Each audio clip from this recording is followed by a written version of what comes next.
એક ત્રિવેણી જેને રાગ,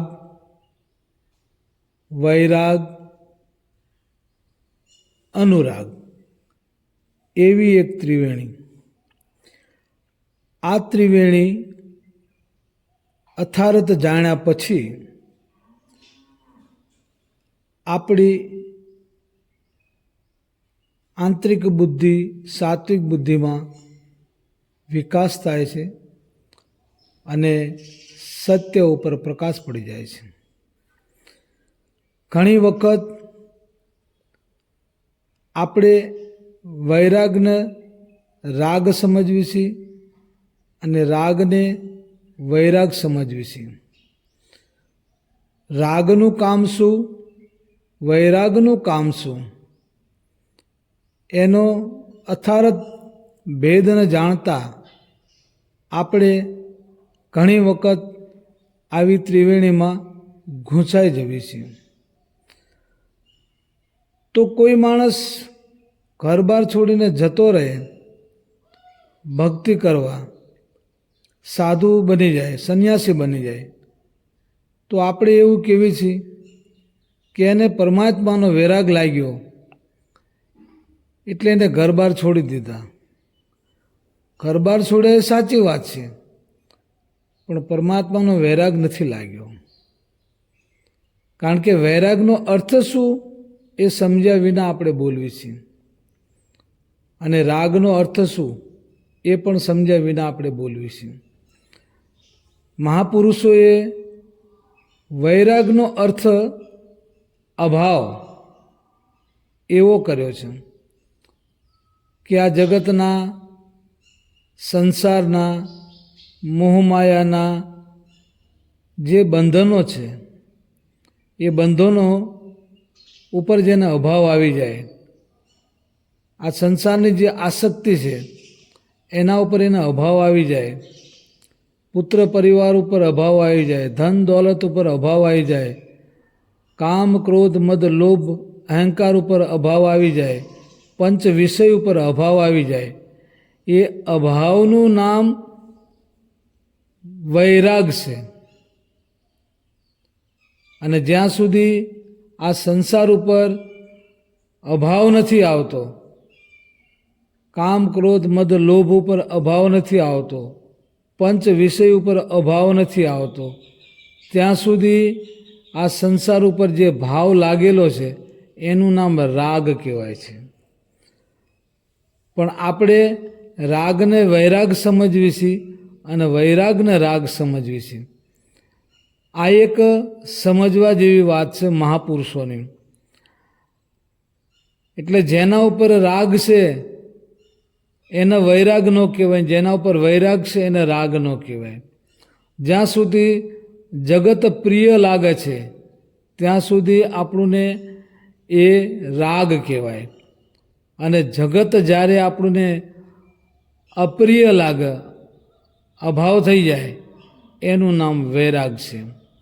હવે આ જે વૈરાગ લાગ્યો ક્યારે કે કોઈ સંસારની મોટી ઠોકર ખાધી ત્યારે આપણને સંસાર ઉપર અભાવ આવી જાય છે.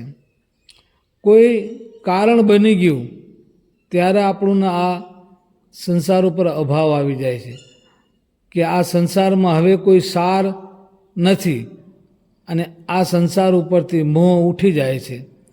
એનું નામ છે વૈરાગ. હવે એ વૈરાગ લાગવાથી જે સંસાર ઉપર રાગ હતો કે આ મારું ઘર, આ મારા બૈરવ, આ મારા છોકરા, આ મારું ધન, આ મારી મિલકત, આ મારું છે, એ જે રાગ હતો એ રાગ પરમાત્મા બાજુ જતો રહ્યો. હવે આપણને પરમાત્મા પ્રિય લાગ્યા, હવે આપણને સાધુ સંતોની વાત પ્રિય લાગી. એટલે જે પ્રિય લાગે છે એને રાગ કહેવાય છે, અને જે અપ્રિય છે એને વૈરાગ કહેવાય છે.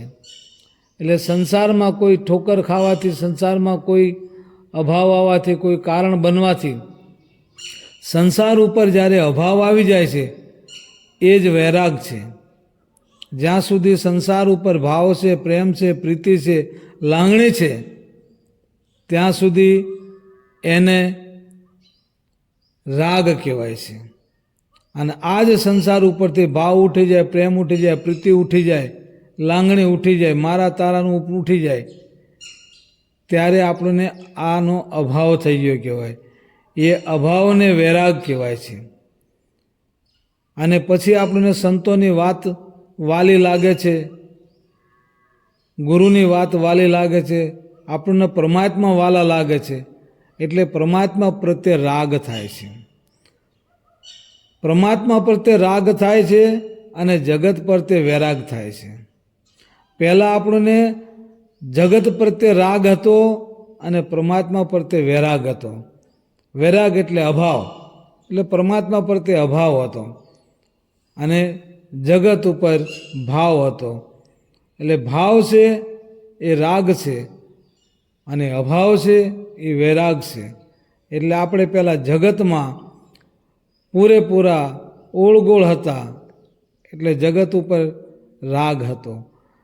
એ કોઈ કારણસર, કોઈ પુણ્યના પ્રતાપથી, કોઈ મહાપુરુષોના આશીર્વાદથી જ્યારે આપણને પરમાત્મા બાજુ વળવાનું થાય છે અને કોઈ કહે કે આને વૈરાગ લાગ્યો છે, તો વૈરાગ ઈશ્વરનો નથી લાગ્યો, વૈરાગ જગતનો લાગ્યો છે. વૈરાગ એટલે અભાવ. અને હવે પરમાત્માનો રાગ થયો છે. રાગ એટલે ભાવ, પરમાત્મા પ્રત્યે પ્રેમ. એટલે આને કહેવાય રાગ અને વૈરાગ. પણ આપણે ઘણી વખત ઉલટ સુલટ જોતા હોઈએ છીએ. વૈરાગ એટલે પરમાત્મા પ્રત્યેનો ભાવ. ના, વૈરાગ એટલે જગત પ્રત્યેનો અભાવ અને રાગ એટલે પરમાત્મા પ્રત્યેનો ભાવ. આ બે વાતને અથારત આપણે સમજવાની છે.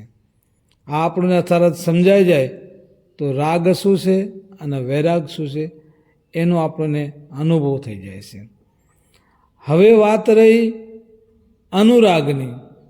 આ એક ત્રિવેણી છે, રાગ, વૈરાગ ને અનુરાગ. તો અનુરાગની અંદર ઘણીવાર આપણે એવું વિચારતા હોઈએ છીએ કે બે ભાઈઓ બોલતા ના હોય તો કે ભાઈ એમને અનુરાગ છે, ભાઈ બહેન બોલતા ન હોય તો કે અનુરાગ છે, કાકો ભત્રીજો બોલતા ન હોય તો કે અનુરાગ છે, પતિ પત્ની બોલતા ન હોય, સંબંધ ન હોય તો કે અનુરાગ છે. ખરેખર એ અનુરાગ નથી, એ અવરોધ છે. કોઈ કારણસર અણબનાવ છે, અણસમજ છે, અનુરાગ નથી. અનુરાગ તો બહુ મોટી વસ્તુ છે. અનુરાગને પામવું એ તો સદગુરુની પૂરેપૂરી દયા હોય તો આપણે અનુરાગને પામી શકીએ. કારણ કે જ્યાં અનુરાગ ત્યાં રાગ અને વૈરાગ બંને નથી હોતા. હવે જ્યાં રાગ અને વૈરાગ નથી હોતા એના અનુરાગ કેવી છે? તો કોઈની સાથે આપણે નથી બોલતા એને આપણે અનુરાગ ન કહી શકીએ. એ તો અણબનાવ છે, એ અણસમજ છે. એ અણસમજને આપણે અનુરાગ કહેવી છે. ના, એ વાત ખોટી છે. અનુરાગ તો બહુ મોટી વસ્તુ છે. અને અનુરાગ ક્યારે સમજાય છે અને અનુરાગ કોને કહેવો? તો પહેલાં આપણે જે જગતમાં ભાવથી જીવતા હતા, મારું મારું કરતા હતા અને આપણને જગત ઉપર બહુ જ રાગ હતો, એ કોઈ કારણસર આપણે એ જગત ઉપર અભાવ આવી ગયો અને પછી જે પરમાત્માને આપણે કદી યાદ નહોતા કરતા એ પરમાત્માને જ્યારે આપણે યાદ કરવા માંડ્યા અને પરમાત્મા બાજુ વળી ગયા એટલે એ રાગ અને વૈરાગ બંને એક સાથે ઊભા થાય છે. જગત પ્રત્યેના અભાવને વૈરાગ કહેવાય છે અને પરમાત્મા પ્રત્યેના ભાવને રાગ કહેવાય છે. એ જેમ એક રૂપિયો હોય એને એક બાજુ વાઘ અને એક બાજુ કાંટા કહેવાય છે. તો બાળકો જ્યારે રૂપિયો લઈને રમતા હોય વાઘ કાંટા અને એ ઉછાળે ત્યારે રમવાવાળા તમામ બાળકોને વાઘ અને કાંટો જ દેખાય છે. રૂપિયો એ ભૂલી જાય છે કે આ રૂપિયો છે. પણ રૂપિયો છે તો વાઘ અને કાંટા છે, રૂપિયો નથી તો વાઘ અને કાંટાય નથી. એમ જે રૂપિયાને સમજવાનો છે. એટલે જે વાઘ છે એ પરમાત્મા પ્રત્યે હોય કે જગત પ્રત્યે હોય, સારો ભાવ છે એ વાઘ છે. અને કાંટો એટલે એ અભાવ છે. એટલે પહેલાં આપણને જગત બહુ પ્રિય હતું, બાળ બચ્ચા માલ મિલકત, એટલે આપણે એને હારે રાગ હતો. હવે કોઈ કારણસર આપણને એ જગત ઉપર અભાવ આવી ગયો છે, એટલે જગતનો વૈરાગ થઈ ગયો. એટલે એ જે વાઘ હતો એ ફરી ગયો અને એ બાજુ કાંટો આવી ગયો, જગત કાંટારૂપ બની ગયું. અને પરમાત્મા બાજુ વાઘ થઈ ગયો એટલે રાગ થઈ ગયો. પરમાત્મા બાજુ રાગ કર્યો આપણે. વૈરાગ જગતનો, રાગ પરમાત્માનો સમજાઈ જાય તો. અને જો પરમાત્મા ન સમજાણા હોય, કોઈ કારણ ન બન્યું હોય, તો કાંટો હોય પરમાત્મા બાજુ ને વાઘ હોય જગત બાજુ, તો જગતનો રાગ હતો. મારું મારું, મારા બૈરા, મારા છોકરા, મારું ઘર, મારી મિલકત, એ રાગ હતો. એ કોઈ કારણસર અભાવ જાગી ગયો એટલે મારાપણાનો ભાવ છૂટી ગયો, જગત ઉપર અભાવ આવી ગયો. અને એ રૂપિયાનો જે વાઘ અને કાંટા હતા એ કાંટો જગત બાજુ આવી ગયો, જગત એક કાંટો બની ગયું. અને પરમાત્મા પ્રત્યે જે ભાવ જાગ્યો, જે પ્રેમ જાગ્યો, જે પ્રીતિ જાગી, એ રાગ કહેવાય. પરમાત્મા બાજુ રાગ. રૂપિયો ફરી ગયો, વાઘ આ બાજુ આવી ગયો, એટલે આપણને પરમાત્મા પ્રત્યે રાગ થઈ ગયો, પ્રીતિ થઈ ગઈ, પ્રેમ થઈ ગયો પરમાત્મા સાથે, જેમ દરેક સંતોને થયો છે એમ. અને જગત પ્રત્યે અભાવ થઈ ગયો. એટલે જ્યાં વૈરાગ છે ત્યાં અભાવ છે, જ્યાં રાગ છે ત્યાં પ્રીતિ છે. પણ એ રાગ અને વૈરાગની જે સ્થિતિ છે એને સમજવા માટે તો જગત પ્રત્યે જ્યારે આપણો વાઘ હતો અને એ રાગ હતો, એ ખરેખર ખોટો હતો. પણ કોઈ પુણ્યના પ્રભાવે કોઈ કારણસર આપણે જાગી ગયા અને જગત ઉપર અભાવ આવી ગયો, એટલે જગતનો વૈરાગ થઈ ગયો. અને એ જગત બાજુ રૂપિયો ફરી અને કાંટો આવી ગયો, જગત કાંટારૂપ બની ગયું. અને વાઘ ફરી ગયો પરમાત્મા બાજુ. જે પરમાત્માને આપણે કદી યાદ નહોતા કરતા, જે પરમાત્માને આપણે કોઈ દિવસ સંભાળતા નહોતા, એ જગતને જ્યારે છોડી દીધું, અભાવ થઈ ગયો, વૈરાગ લાગી ગયો, ત્યારે આપણને પરમાત્મા પ્રત્યે પ્રેમ જાગી ગયો, પરમાત્મા સાથે આપણે પ્રીત બાંધી દીધી. અને એ સાચો રાગ થઈ ગયો આપણે પરમાત્માની સાથે. આ રીતે આપણે રાગ અને વૈરાગને સમજવાના છે. પછી એ સ્થિતિમાં સદંતર આપણે જગતના અભાવમાં અને પરમાત્માના રાગમાં, ભક્તિભાવમાં, સંતોના સાનિધ્યમાં, સત્સંગમાં આપણે જીવન જીવી રહ્યા હોય. અને એ જ માર્ગમાં ચાલતા ચાલતા ચાલતા ચાલતા જ્યારે આપણે ઘણા પરમાત્મા તરફ પ્રયાણ કરી દેવી છે, ત્યારે પછી આપણે જે પરમાત્મા પ્રત્યેનો રાગ હતો એ પણ આપણને અથારત સમજાઈ ગયો. અને જગત પ્રત્યેનો અભાવ હતો એ પણ સમજાઈ ગયો. અને નક્કી થઈ ગયું કે પરમાત્મા હતા તો જગત છે, અને જગત એ પરમાત્માનો જ એક અંશ છે. પરમાત્મા હતા તો જગત છે, અને જગત એ તો પરમાત્માનો જ અંશ છે, એનું જ એક રૂપ છે. પરમાત્મા ભલે નિરાકાર અરૂપી હોય, પણ આ પ્રગટ થયેલું પંચભૂતોનું પિંડ બ્રહ્માંડ એ પણ પરમાત્માનો જ એક અંશ છે. એને જ્યારે ખરેખર ઊંડાણથી અનુભવી છે, સદગુરુના શબ્દ વડે અનુભવી છે, સત નામ વડે જ્યારે આપણે જગતને અનુભવી છે, ત્યારે જગતનું એ અસ્તિત્વ નથી રહેતું. જેને આપણે જગત માનતા તે જગત, જીવ અને જગદીશ્વર ત્રણેય એક સત વચનમાં એકાકાર થઈ જાય છે. હવે જ્યાં ત્રણેય એકાકાર થઈ જાય છે, ત્યારે રાગ અને વૈરાગથી ઉપરામ જેને હું રૂપિયો કહેતો હતો, એ રૂપિયો ત્યાં ઊભો થાય છે. જ્યાં વાઘ અને કાંટો મટી જાય છે અને અનુરાગ ઊભો થાય છે.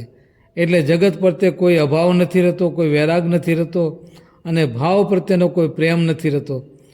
જગત પ્રત્યેનો કોઈ અભાવ નથી રહેતો, કોઈ વૈરાગ નથી રહેતો, અને પરમાત્મા પ્રત્યેનો કોઈ ભાવ કે રાગ નથી રહેતો. કારણ કે એ બે દેખાતા હતા એટલે રાગ અને વૈરાગ હતો. હવે સદગુરુની સમજ દ્વારા સતનામ વડે જીવ જગતને જગદીશ્વર એકાકાર થઈ ગયા, એક રૂપમાં આવી ગયા. એટલે વાઘ અને કાંટો જોવાનું બંધ થઈ ગયું. રાગ અને વૈરાગ બંને છૂટી ગયા અને સીધો અનુરાગ થઈ ગયો. અનુરાગ એટલે જ્યાં કોઈ રાગય નહીં અને જ્યાં કોઈ વૈરાગય નહીં. જેમ છે એમ જે સ્થિતિ, એ સ્થિતિમાં જ્યારે સ્વયં આવી જાય છે અને જ્યાં જીવ ગતિ મટી જાય છે ત્યાં રાગય નથી અને વૈરાગય નથી. એવી જે સ્થિતિ છે એને મહાપુરુષો અનુરાગ કહે છે, કે જ્યાં કંઈ સંભવતું નથી.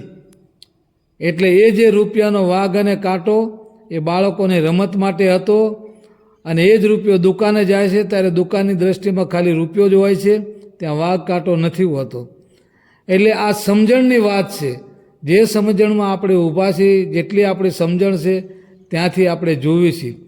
અને એ સમજણ ધીરે ધીરે ધીરે ધીરે પરાકાષ્ઠાએ જાય છે ત્યારે આપણે એ રાગ અને વૈરાગ એ બંને છૂટી જાય છે. અને એ સ્થિતિની અંદર કેવલ રૂપિયા લેખ એટલે સમજને લેખે, રૂપિયો એટલે એક સમજ, એ સમજની દૃષ્ટિમાં જે આપણે આવી જઈએ છીએ ત્યારે આપણો રાગ વૈરાગ બંને મટી જાય છે અને અનુરાગ થઈ જાય છે. એટલે અનુરાગમાં કંઈ બોલવું, કહેવું, કથવું એ બધું જ અસંભવ છે.